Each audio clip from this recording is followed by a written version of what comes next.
Mesdames, Messieurs, bonsoir. Merci de nous accueillir chez vous. Je suis ravi de vous retrouver pour cette édition du journal de 19h d'Alizé Télévision ce vendredi 30 septembre. Voici tout de suite quelques-uns des titres qui seront développés dans ce journal. Le comité de l'eau du Nord-Bas-Terre se mobilise pour mettre de l'ordre dans la facturation de l'eau. Il entend faire respecter la loi et mettre un terme aux coupures pour défaut de paiement. Les commerçants de Pointe-à-Pitre n'ont pas le sourire. La grande braderie ne remplit pas suffisamment les tiroirs-caisses. La faute selon eux aux dates choisies. La pêche au lambi est ouverte pour 3 mois. Une pêche encadrée pour une espèce protégée. Le journal Rony Nabal. Et l'invité de notre journal ce soir sera Sylvie Adélaïde. Elle est de l'atelier Odyssée et nous parlerons avec elle de l'opération d'amélioration du cadre de vie, la Pli Belle Larry. Ces derniers temps, nous avons souvent parlé des problèmes de distribution d'eau et de facturation dans la commune de Capesterre-Belle-Eau, celle du sud-est de la Grande Terre. Mais la problématique de l'eau ne concerne pas uniquement ces régions. Direction le nord de la Basse-Terre, précisément la commune de Lamentin, où des abonnés insatisfaits se regroupent autour du comité de l'eau Nord-Bastais. Joël Saint-Silly a rencontré aujourd'hui son principal animateur. Reportage. Les membres du comité de l'eau Nord-Bastais en ordre de bataille. L'action du jour, la préparation de leur assemblée générale. Avec un mot d'ordre sans équivoque, mettre de l'ordre dans la gestion de l'eau dans le Nord-Bastais. Il n'y a pas respecté pour loi. Il n'y a pas respecté pour loi. D'ailleurs, quand on coupe de l'eau, c'est grave. Il n'y a pas respecté de loi ces facturations-là. Il n'y a pas respecté décret d'application qui a fait que si on a une fuite et écrètement facturation là pour baisser facturation là ou pas ni à payer puisque double ça on a besoin de consommer. Donc son jungle et c'est excessivement grave parce que nous ne parlons pas de délinquance en pays là, mais les premiers délinquants c'est ces gens là qui ont les moyens de l'argent. En ligne de mire, la générale des eaux, accusée d'agir dans l'illégalité. Coupure intempestive, facture exorbitante au détriment d'usagers, défendue sans relâche par le comité. C'est le cas de Madame Gravillon, une retraitée à qui le fermier réclame une somme qu'elle considère injustifiée. 695 €. Comment je peux faire pour payer 695 €? Et en plus, il me met mise en demeure, 12 € de plus dessus. J'ai 3 mises en demeure à 12 €. Ils m'ont dit de payer, après ils vont vérifier. Voilà. Alors je paye, j'ai toujours pas de justificatif. Mais ils viennent relever où? Ils relèvent où l'eau? Parce que moi je ne les vois jamais. Hein. Et c'est là qu'intervient le comité de l'eau Nord-Bastais. Depuis que nous savions couper de l'eau au monde, nous avons ouvert de l'eau là. Quelle que soit la situation, nous avons ouvert de l'eau là. Parce que nous avons rétabli la légalité. Deuxièmement, moi, une pression là, c'est la mobilisation et les lettres de contestation. Nous avons contesté toutes les contestations. Et troisièmement, nous avons pris le pouvoir dans le paiement. Nous avons dit nous pas qu'à payer ça, nous avons nous là, mais nous avons payé, c'est ça nous avons dit, ça nous avons dit. Vous me comprenez quand vous voyez une facture en moins, il ne peut pas correspondre à rien, on peut payer, non, pas payer. On peut dire, là, on peut payer, et on peut payer, là, on peut payer, pas payer, là, ça augmente moins. Le comité dit suivre dans la région plus d'une centaine de dossiers, certains bien plus dramatiques que celui de Madame Gravillon. Son objectif dans les jours à venir, augmenter le nombre de ses adhérents et fédérer dans son action l'ensemble des comités de défense des usagers de l'eau en Guadeloupe. Depuis 2 jours, les commerçants du centre-ville de Pointe-à-Pitre participent à une grande braderie initiée par l'Union des services et des commerçants pointois. Les organisateurs annoncent des remises allant de 50 à 70%, de bonnes affaires et des ventes flash pour que tout le monde puisse trouver son bonheur. Mais les pluies des derniers jours ont quelque peu contrarié les plans des commerçants pointois. Avec le concours d'artisans locaux, ils espèrent encore attirer les chalands demain et lundi autour de différentes animations. Muriel Barlagne a arpenté ce matin les artères rendues piétonnes du centre-ville de Pointe-à-Pitre. Rue piétonne à Pointe-à-Pitre pour la grande braderie organisée par l'Union des services et des commerces pointois. Sur la chaussée, les clients sont bien là, mais pas assez nombreux du goût des commerçants. Selon ces derniers, cette opération commerciale qui a commencé ce mercredi tombe mal pour plusieurs raisons. Il y a eu le mauvais temps à cause de la tempête Matthew et puis... C'est pas la date pour faire les liquidations et pour faire la rue piétonne à la fin du mois, ça ce n'est pas bien. Ça ne se passe pas bien parce que vu la conjoncture actuelle, il n'y a pas d'argent. Les gens ils veulent bien acheter mais Ils n'ont pas d'argent. Cette boutique est l'une des rares à avoir installé des portants dans la rue. À l'intérieur comme à l'extérieur du magasin, ses responsables ont choisi de jouer le jeu en pratiquant d'importantes remises. On a tout sorti, on a mis toute la marchandise que l'on avait et des prix très intéressants. La direction a tout misé sur les prix et justement pour attirer le maximum de clientèle. Donc on va voir, maintenant c'est les clients qu'on atteint parce que le temps est avec nous aujourd'hui, il n'était pas avec nous en début de semaine. L'idée d'une grande braderie de ce type a pourtant bonne presse du côté des quelques acheteurs venus chercher des bonnes affaires. C'est bon pour nous, c'est 3 €, 5 €, c'est bon pour les pauvres, c'est bon pour les gens qui parlent gros salaire. Il y a beaucoup de choix, hein, ça c'est sûr, et bon, ça dépend des magasins. Ouais, il y a des prix qui sont quand même assez bien et d'autres qui n'ont pas fait beaucoup d'efforts. Hein. Une grande braderie, oui, mais à condition qu'elle coïncide avec la période où les porte-monnaies sont encore pleins. Pour les commerçants, cette opération serait la bienvenue au début du mois d'octobre. Michel Coury, le président de l'Union des services et des commerçants Pointe-Trois, était l'invité de notre journal mercredi. L'USCP, qui est à l'initiative de la braderie qui se déroule jusqu'à lundi à Pointe-à-Pitre, compte près de 200 adhérents composés de commerçants mais aussi de professions libérales et de prestataires de services. Des professionnels qui doivent faire face à la concurrence d'Internet et des centres commerciaux, mais aussi à la question de l'insécurité. Une problématique qui, au dire de Michel Coury, est en voie de règlement. Je vous propose de l'écouter. Les commerçants de la ville de Pointe-à-Pitre savent gérer, ils savent ce qu'il faut acheter, ils donnent des prix, ils mettent les prix.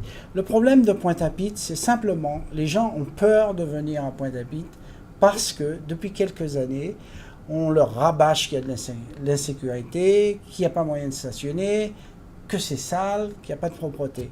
Donc nous avons d'abord voulu combattre ces choses-là. Nous avons un parking gratuit de 700 places qui est à la disposition des commerçants, mais également des chalands. Il y a un effort de fait sur la propreté et la sécurité. Nous nous sommes battus, parce que ce n'est pas d'hier que ça se joue. Nous nous sommes battus pour avoir des pelotons de gendarmerie et ça fait depuis pas mal d'années que nous demandons que soit installée à Pointe-à-Pitre une police qui soit sur place.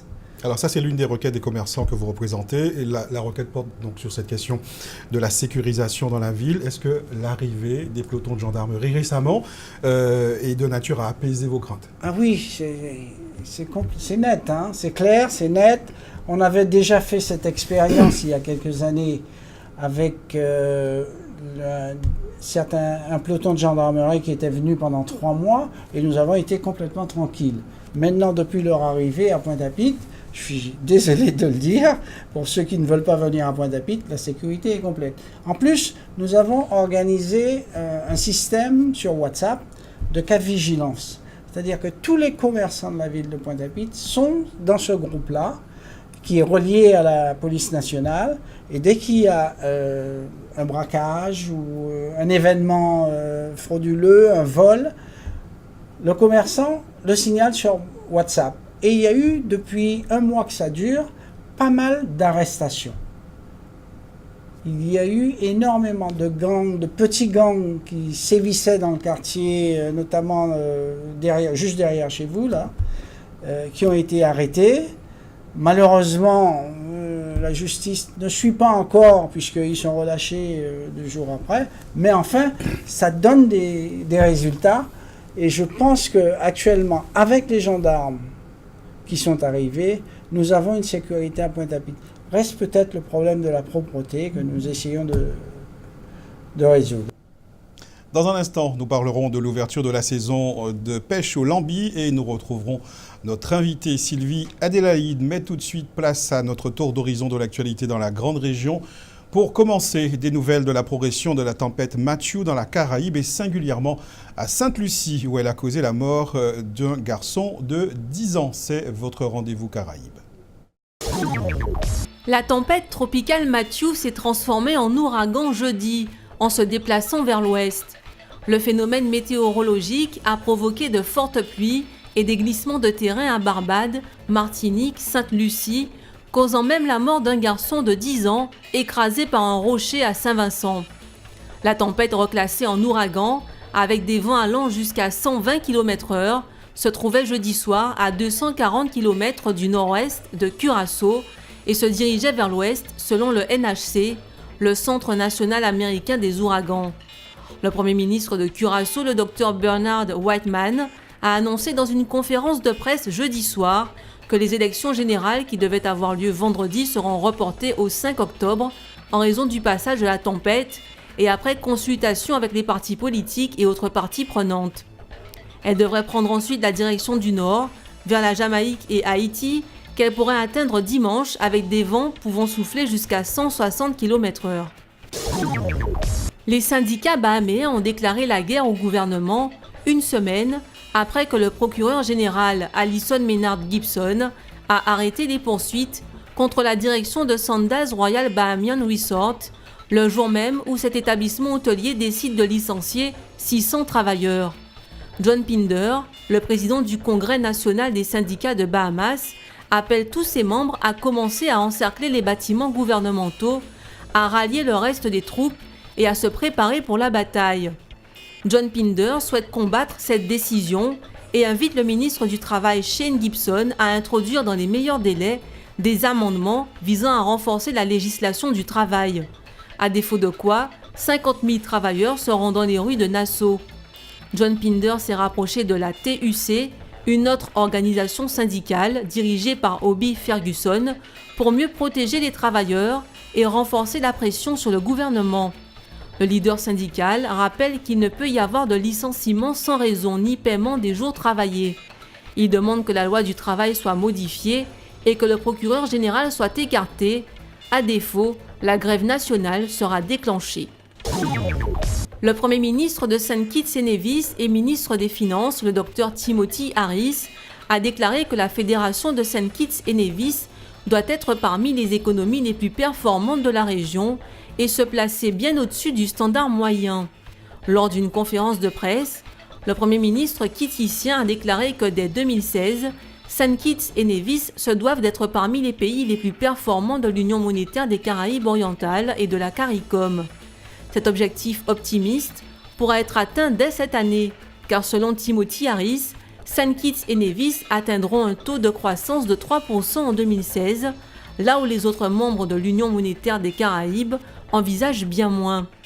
Toutefois, le ministre des Finances souligne que bien que son pays soit sur la bonne voie de la croissance, il reste encore beaucoup à faire pour parvenir à une meilleure qualité de vie, des emplois mieux rémunérés et plus d'opportunités entrepreneuriales pour les jeunes hommes et femmes de St. Kitts et Nevis. Timothy Harris met en place un programme de gouvernance participative appelé « Travailler ensemble, accélérer la croissance et renforcer la résilience » afin de gagner en prospérité et en meilleure qualité de vie pour l'ensemble des habitations de St. Kitts et Nevis. Retour chez nous, où la préfecture de Guadeloupe lance un appel à témoins dans le cadre de la disparition d'un avion de type Cessna C-172 effectuant la liaison entre Saint-François et Marie-Galante le lundi 26 septembre dernier. Toute personne qui dispose d'informations ou qui a trouvé des éléments en mer ou sur terre doit appeler le 17 pour aider les opérations de recherche qui sont en cours. Sachez qu'une enquête a été ouverte par le parquet de Pointe-à-Pitre. Elle permettra d'engager des moyens complémentaires aux recherches qui sont en cours. Dans le débat ouvert sur la question du délitement de la société guadeloupéenne qui serait à l'origine des problèmes de violence et de délinquance que connaît l'archipel, chaque acteur de la société civile y va de son analyse. Nous avons voulu savoir quelle était celle du secrétaire général de l'Union générale des travailleurs de Guadeloupe. Elie Demota s'exprime sur la question de la perte des valeurs dans notre société. Je vous propose de l'écouter. Pour mettre valeur là ça dans le quotidien, il faut véritablement qu'il y ait une nation, qu'il y ait un peuple, qu'il y ait un État souverain. Pourquoi on a dit ça? On a invité Guadeloupéen à Wally, les damnés de la terre de Frantz Fanon, qui était psychiatre avant tout, et qui étudiait la société algérienne du temps de la colonisation française. Et ça, il était décrit dans la société algérienne là, c'est exactement ça nous vivons aujourd'hui là en matière de problèmes sociaux, de délinquance et de criminalité. C'est exactement le là. La colonisation, ce n'est pas le partage des cultures, comme M. Fillon a dit, c'est la domination d'un être qu'on va considérer comme inférieur et au cas imposé à mon ça, mais c'est l'habitude, coutume, langue, etc., etc.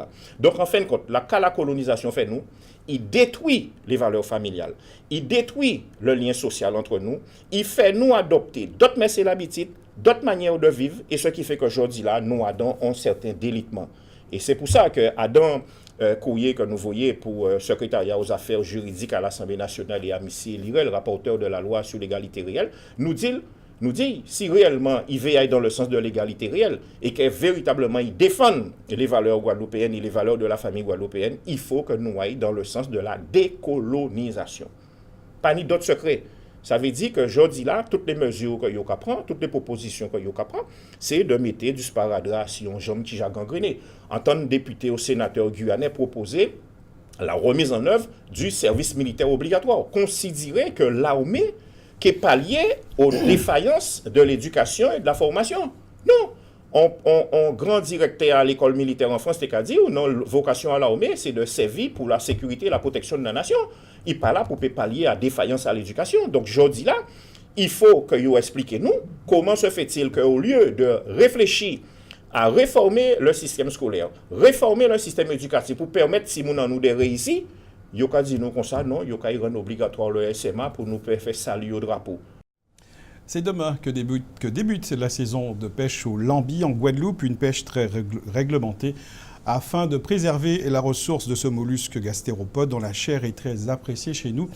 Seuls les pêcheurs professionnels peuvent d'ailleurs pratiquer la pêche du lambi, de surcroît en respectant un certain nombre de règles strictes que nous détaille Bénédicte Jourdier dans ce reportage diffusé au début de la saison de pêche 2015. Robert est marin-pêcheur depuis 1 an. Il fait le plein de son bateau. Cette nuit, à 4h du matin, il part en mer pêcher les premiers lambis de la saison. Donc, depuis que j'ai commencé à pêcher, j'ai pas fait beaucoup d'argent.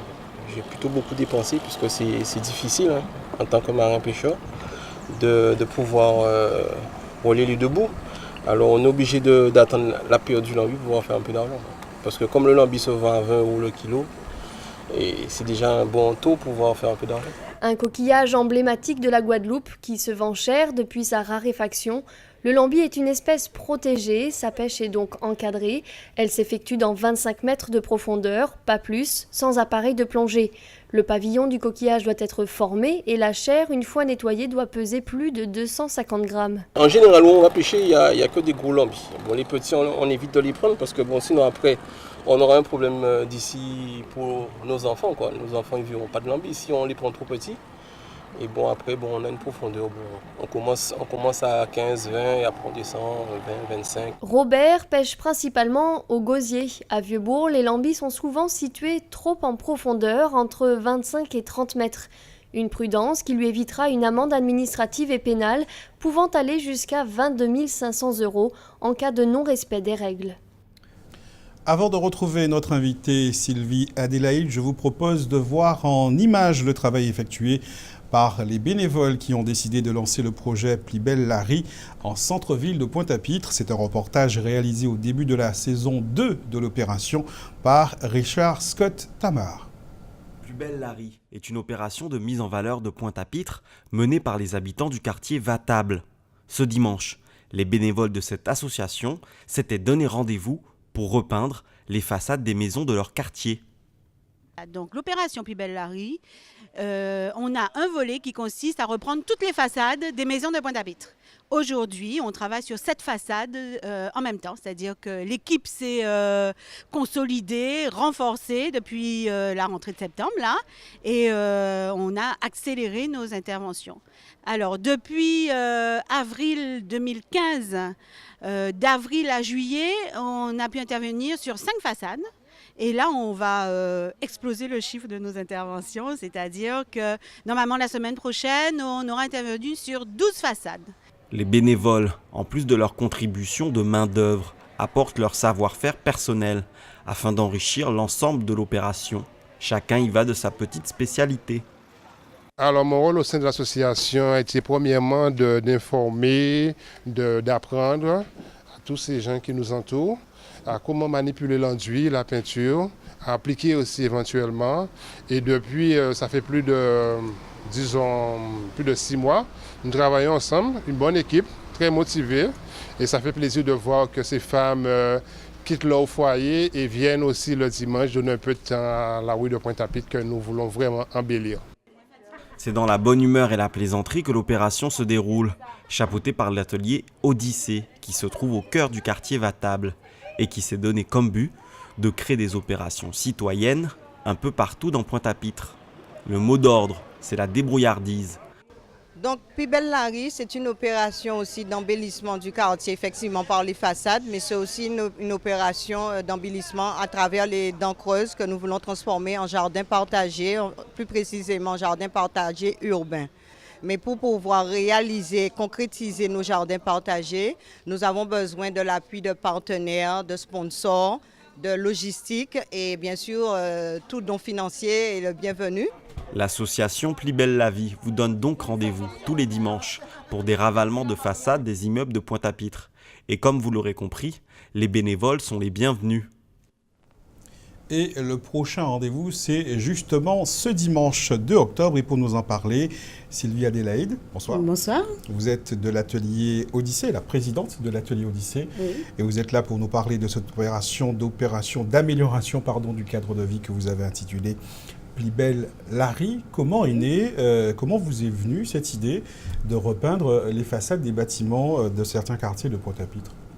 Alors en fait, la remise en couleur ou la mise en couleur des façades de nos maisons est qu'un volet de notre action, de nos actions.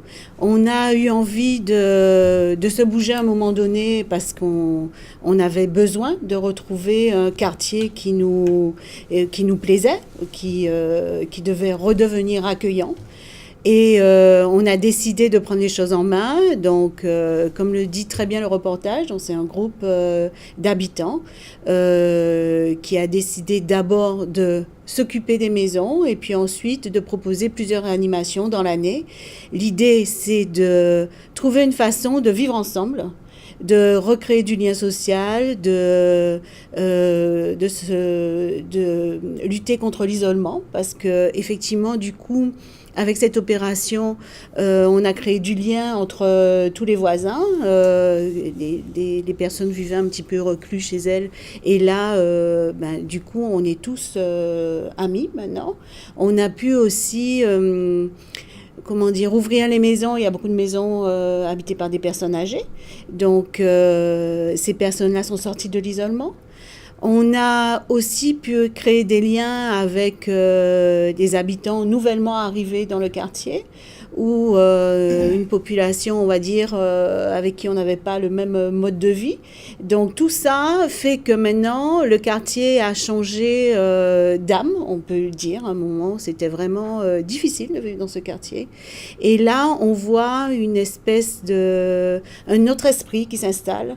Et actuellement, on est encore en train d'observer que certaines activités viennent s'installer avec des regroupements d'artisans. On continue à proposer des animations, mais qui sont pris en main par de nouvelles personnes installées dans le quartier ou des personnes extérieures qui viennent nous renforcer.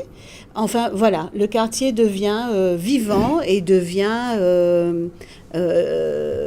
un petit peu conforme aux rêves qu'on avait. Alors vous le disiez, c'est une façon de tisser les liens avec les populations, les habitants de ces quartiers.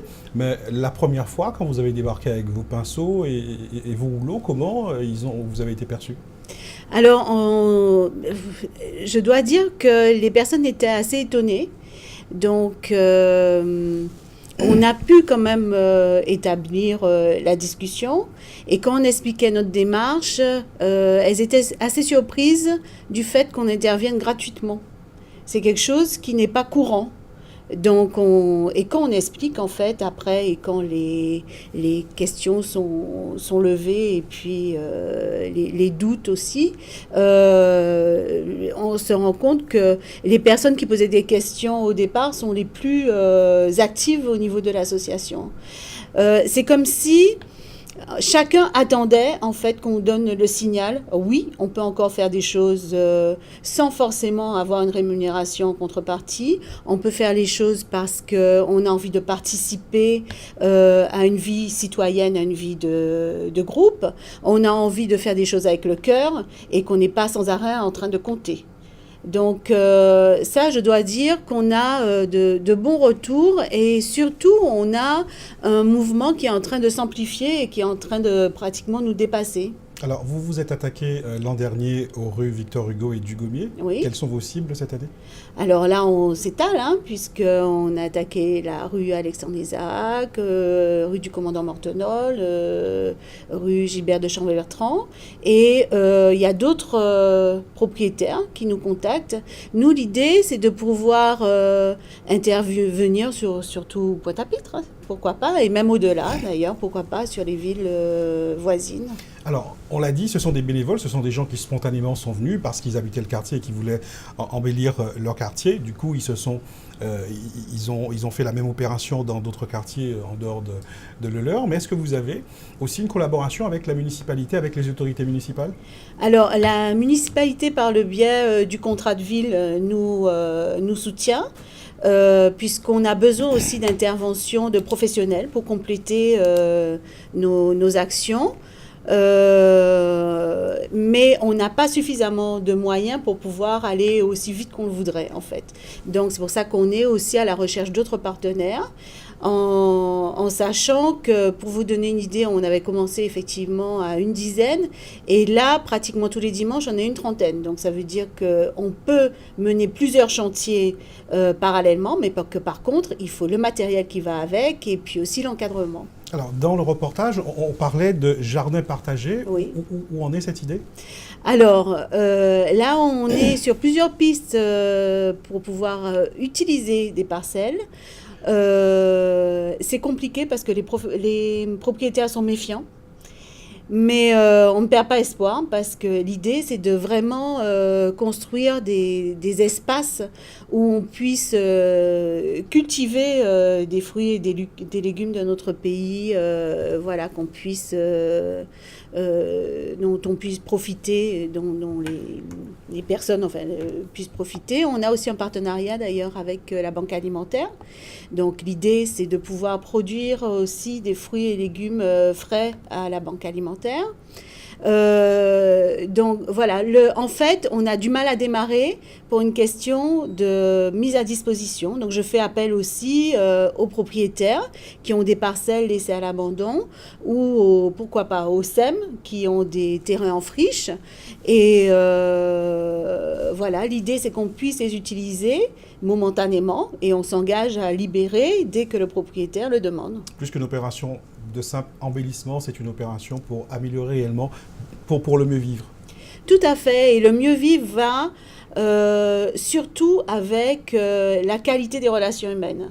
Et on laisse la place à ça. Voilà, le secret, c'est ça.